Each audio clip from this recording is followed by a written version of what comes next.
जो हमारी ये बहुत बड़ी पब्लिक हेल्थ केयर फैसिलिटी है, ऑर्गेनाइजेशन है, कोविड में आप सब जानते हैं कि पूरे जम्मू रीजन की जितनी 10 डिस्ट्रिक्ट्स हैं, इन्होंने अपना रोल बखूबी निभाने की कोशिश की है। कोई भी काम करते करते गलतियों की गुंजाइश भी रहती है और कंटिन्यूस इम्प्रूवमेंट की भी, लेकिन हमारी ये जो ऑर्गेनाइजेशन है दिन प्रतिदिन प्रगति मोड पर है और स्वास्थ्य सेवाएं अपनी बिल्कुल उम्दा तरीके से देना चाहती है। आज जो हमारी बहुत बड़ी चुनौती है वो डेंगू है जम्मू में, और पिछले हफ्ते में हमने रियलाइज़ किया कि डेंगू का एक अपवर्ड ट्रेंड है, यानी केसेस पॉजिटिविटी के हिसाब से भी बढ़ते जा रहे हैं। ज़्यादा टेस्ट हमारे जितने फीवर लाइक इलनेसेस में हम जो टेस्ट करते हैं डेंगू का, बहुत ज़्यादा हमारे मरीज पॉजिटिव आ रहे हैं फीवर की। तो this is a matter of grave concern. ऐसे ही एडल्ट पॉपुलेशन में भी 50 से 60 एडमिशन्स रोज़ हो रही हैं। और मुझे ये आपको बताना ज़रूरी है कि 5 डेथ्स हुई हैं अभी तक डेंगू की, वो एडल्ट पॉपुलेशन में हुई हैं। हर डेथ को ऑडिट किया जाता है ये समझने के लिए कि किस वजह से डेथ हुई, क्या ऐसा कोई करेक्टेबल रीज़न तो नहीं है कि जो हमारी व्यवस्थाओं में होना चाहिए। तो ये समझ में आया कि वो 5 के 5 मरीज पेरिफ्री से बिल्कुल टर्मिनल स्टेजेस में हमारे पास रेफर हुए। डेथ्स यहाँ हुई, लेकिन लकीली यहाँ दाखिल होने वाला कोई भी मरीज अच्छी तरह सबकी मैनेजमेंट हो सकी है और यहाँ पे कोई ऐसी डेथ नहीं हुई है। वो जो मरीज थे वो लेट रिपोर्ट हुए, मल्टी ऑर्गन फेलियर में थे, शॉक में थे।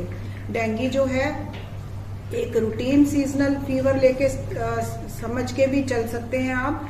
2011 से जम्मू में हमारे ये डेंगू की एपिडेमिक्स आई हैं और 2013 में एक बहुत बड़ी एपिडेमिक हुई थी। उसके बाद ये दूसरी बहुत बड़ी एपिडेमिक है जो काफ़ी ज़्यादा डायमेंशंस एक्वायर कर रही है।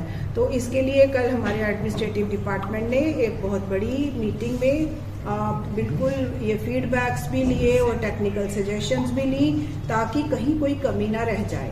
आज की डेंगू की ये जो प्रेस कॉन्फ्रेंस आप सारे मीडिया पर्सनल और डिफरेंट मीडिया हाउसेस ने अपना कीमती वक्त निकालकर कोविड की तरह जैसे आप अच्छा काम कर रहे थे, आपने फिर जिम्मेवारी समझकर हमारे इंस्टीट्यूशन के खुद से भी दरवाजे खटखटाए और जनता और हमारे बीच में जो एक लिंक है वो आपके थ्रू ही रहता है, एक बहुत इफेक्टिव लिंक रहता है। तो आज हमारी प्रेस कॉन्फ्रेंस में हम पब्लिक पार्टिसिपेशन, जब तक ना पब्लिक का हर सदस्य हमारे साथ जुड़ जाए डेंगू एपिडेमिक कंट्रोल नहीं हो सकती। तो जैसे prevention is better than cure, हम जानते हैं कि डेंगू हो ही क्यों, पहले प्रिवेंटिव मेजर्स क्या हैं और अवेयरनेस इज की टू ऑल प्रिवेंशंस। आपको पहले जागरूकता तो होनी चाहिए कि प्रिवेंशन करें तो करें क्या। तो ये अवेयरनेस के लिए आज हम ये एक प्रेस कॉन्फ्रेंस हमने बुलाई है। हर व्यक्ति हमारे साथ जुड़ जाए।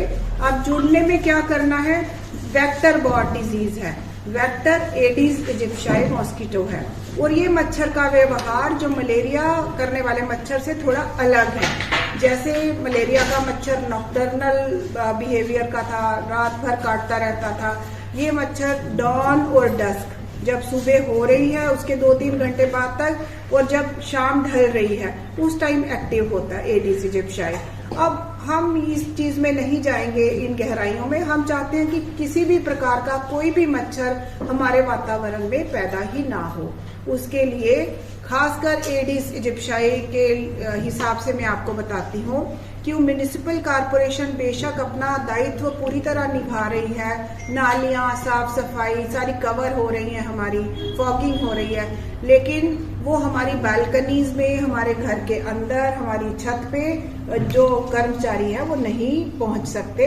और हर व्यक्ति अगर अपने आज यहाँ से एक कैंपेन शुरू कर लेता है, एक हफ्ता जैसे दिवाली की साफ सफाइयां हो रही हैं, हर सदस्य घर का जिम्मेवारी से अपनी छत पर जाए, अपनी बालकनीज में जाए, वहां पे कोई भी छोटा मोटा वाटर कलेक्शन जिसमें कोई प्लांटर्स सजावट के लिए लगाए हैं, पक्षियों के पानी पीने के कोई बाउल्स हैं, कोई अबेंडेंट कोई खिलौने, कोई टायर, कोई टूटे फूटे डिब्बे पड़े हैं और हम भूल गए हैं, छोटा छोटा वाटर कलेक्शन जो उसमें है, उसमें ये मच्छर के लार्वे आपको नजर आएंगे। कहीं भी कोई कलेक्शन पानी की है, उसको डिब्बों को बिल्कुल खाली कर देना चाहिए। और वैसे भी जैसे पक्षियों के पानी पीने के कटोरे हैं, तो हफ्ते में एक बार स्क्रब करके उनका अच्छे से तला साफ करके उल्टा मार के फिर से भरना चाहिए, क्योंकि मच्छर के जो अंडे हैं उनमें वायरस रहता है और वो नीचे पड़े रहते हैं, और जैसे ही पानी फिर से डालो फिर से एक्टिवेट हो जाते हैं। तो एक तो है कि मच्छर को पैदा होने ही मत दें। जैसे आपने देखा इस बार सरवाल में, रिहाड़ी में, जानीपुर में, पलोड़ा में हम देख रहे हैं ज्यादा क्लस्टरिंग है। पिछली जो बड़ी एपिडेमिक थी उसमें क्लस्टरिंग गांधीनगर, नरवाल, गंग्याल, बड़ी ब्राह्मणा, विजयनगर की तरफ थी। तो मच्छर की पॉकेट्स कहीं भी जैसे पैदा होनी शुरू हो गई, एक दो मरीज डेंगू का आया तो मच्छर अपना काम शुरू कर देता है कि डेंगू के मरीज से वायरस लेके दूसरे मरीज में डालने का।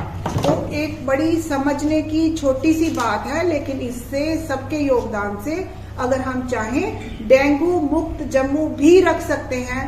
ये जो जानकारी है इसी एपिडेमिक और इसी सीजन के लिए नहीं, आने वाले वर्ष प्रतिवर्ष जैसे मानसून होगी, जुलाई के बाद हमें अपनी डेंगू की तैयारियां शुरू करनी होंगी। तो हर कोई अगर जिम्मेवारी लेता है कि हमारे आगे पीछे मच्छर ना हो और पैदा होने ही ना दे, डेंगू मुक्त होने से पहले हमें मच्छर मुक्त होना पड़ेगा। तो यही मेरी आप सबको सलाह है कि आप अपना जो व्यक्तिगत योगदान है आज से ही शुरू कर दें। मेरे साथ हमारे मेरे एक और कोलीग हैं डॉक्टर अजीत गुप्ता, ये head of department preventive and social medicine है। ये हर प्रकार की बीमारी की के प्रिवेंटिव एस्पेक्ट पे जानकारी रखते हैं। मैं इनको प्रार्थना करती हूँ कि ये भी आपको थोड़ी जागरूकता दें ब्रॉडली। लेकिन मैं कुछ दो चार चीज़ें और ऐड करना चाहूँगा कि हमसे जिन लोगों तक ये मैसेज आ रहा है, एक तो वो जो वाटर जो स्टेगनेंट जहाँ पे टायर्स पड़े हैं या कोकोनट शेल्स या छत पे, जैसा कि मैंने कहा ब्रोकन टिन्स वगैरह पे आर्टिफिशियल कलेक्शन में स्टेगनेंट वाटर हो जाता है, तो वो जो है एडिस एजिप्टाई के लिए बड़ा अच्छा ब्रीडिंग प्लेस बन जाता है। तो हमें जो है अगर उस साइकिल को ब्रेक करना है कि वो पनपे ना, उसके एग्स लार्वे और पूरा एडल्ट मॉस्किटो नहीं बने, तो उसको हमें वीकली इसको एवरी संडे या एक दिन फिक्स करके उन कंटेनर्स को पूरी तरह ड्राई करना है, चाहे कूलर्स हो चाहे कहीं भी हो, किसी जगह का भी वाटर है उसको पूरा ड्राई करना है। तो एक वो इम्पॉर्टेंट पॉइंट है। दूसरा ये मैं रिक्वेस्ट करूंगा लोगों से कि वो अपने आप को जो पूरी बाजू वाली शर्ट और पूरी पैंट भी जो है पैंट पहने, निकरे नहीं पहने इस सीजन में, क्योंकि ये जो मच्छर एडिस एजिप्टा है इसकी प्रेडिलेक्शन है एंकल्स में और एल्बोज में ये ज्यादा काटता है। जैसा कि मैम ने कहा, आपसे शेयर किया कि सुबह के टाइम और शाम को, डान और डस्क के टाइम इसका टिपिकल ये जो है डे बाइटर है, फीमेल्स और काटता है। ये एडिस एजिप्टाई का जो फीमेल एडिस एजिप्टाई का है वो ज्यादा करता है इसको डिजीज को ट्रांसमिट। तो डेंगू में वैसे तो कुछ पेशेंट तो ज्यादा सिम्टम्स नहीं होते, मे बी 70-80% अपने आप ही मैनिफेस्ट ही ना करें सिम्टम, लेकिन कुछ परसेंट जो है जिनमें कोमॉर्बिडिटी प्रेजेंट हो या इम्यून स्टेटस कम हो, तो वो पेशेंट जो है उनको हॉस्पिटलाइजेशन की जरूरत है, जैसा कि हम देख रहे हैं। तो उनके लिए यही संदेश है कि अगर कोई भी डेंगू के साइन एंड सिम्टम है, जैसे बुखार है, लिथार्जी है या आंख के पीछे पेन जिसको रेट्रो ऑर्बिटल पेन कहते हैं, ऐसे सिम्टम्स हैं तो अपने निकटतम स्वास्थ्य केंद्र पे वो अपना राब्ता कायम करें और डॉक्टर साहब से सलाह लें, और अगर जरूरत हो तो रेफरल की जरूरत भी हो।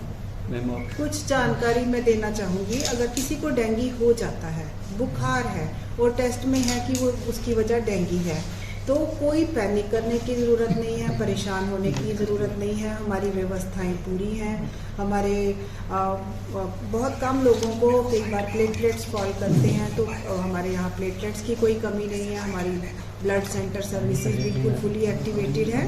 लेकिन हर वायरल इन्फेक्शन में जो एक जनरल जानकारी जो हम कोविड के वक्त भी देते थे कि एंजाइटी या का बहुत नेगेटिव इम्पैक्ट रहता है। आपने बिल्कुल परेशान नहीं होना, अपनी हेल्थ केयर ऑर्गेनाइजेशन पे, अपने सिस्टम पे भरोसा रखिए। हर बुखार में आपको आराम की ज़रूरत होती है। आराम से मैं हमेशा कहती हूँ कि फिजिकल तो आप रेस्ट करते हैं कि आप सो रहे हैं, काम नहीं कर रहे, मेंटली भी रिलैक्स रहिए, बिल्कुल भरोसा रखिए सिस्टम पे। और रेस्ट एंड हाइड्रेशन, खूब पानी, तरल पदार्थ, शिकंजवी, नारियल पानी, सूप्स पीते रहिए, फल खाइए। और कोई डेंगू अगर हो भी जाता है तो रिकवरी बिल्कुल निश्चित ही होती है। कोई ये जो अभी हमने देखा जो डेथ्स हुई भी हैं वो पेशेंट की अपनी या उसके अटेंडेंट्स की या वो कहीं दूर दराज लेट रिपोर्टिंग की वजह से हुई है, जब उन्होंने डिजीज़ को काफ़ी बढ़ावा हो चुका था किन्हीं वजहों से। नहीं तो हम जानते हैं कि डेंगू में बहुत स्मॉल परसेंटेज ऑफ केसेस में डेंगू शॉक सिंड्रोम, शॉक में चले जाता है मरीज़। जो मरीज़ टाइम पे हमारे पास रिपोर्ट करते हैं तो शॉक को ट्रीट कर लिया जाता है, संभाल लिया जाता है। ऐसे ही डेंगू हेमरेजिक, यानी आप देखते रहना कि कहीं से ब्लीडिंग तो शुरू नहीं, नाक, मुंह या कहीं बॉडी पे ऐसे निशान पड़ने शुरू हो गए, प्लेटलेट्स फॉल कर रहे हैं, तो ब्लीडिंग टेंडेंसीज रहती हैं, वो भी संभाल लिया जाता है।